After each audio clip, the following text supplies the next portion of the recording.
No specific asker, pero maraming nagtatanong sa amin, what's the deal with ITX?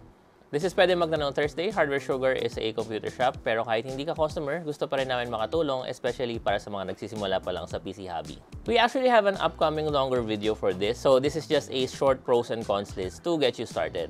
So for pros, syempre yung size. Since small form factor siya, you have more space sa desmo or other places for your PC. So for example, if may media center ka or home theater, madali mong malalagay yung PC mo. Number 2, since it's small, portable siya compared sa usual big PCs. If you're transporting your PC or moving regularly, better talaga kung ITX. Number 3 is yung aesthetics niya. Usually, very premium yung ITX cases, and most of the time, that's kind of the point ng SFF PCs. It's there to look really good, and yung case talaga ang centerpiece ng PC.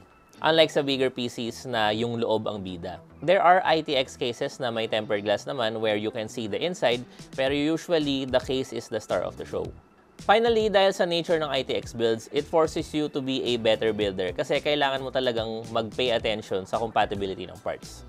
Stay tuned next week as we tackle naman yung cons ng ITX builds. Also, follow our channel for the longer version of this video.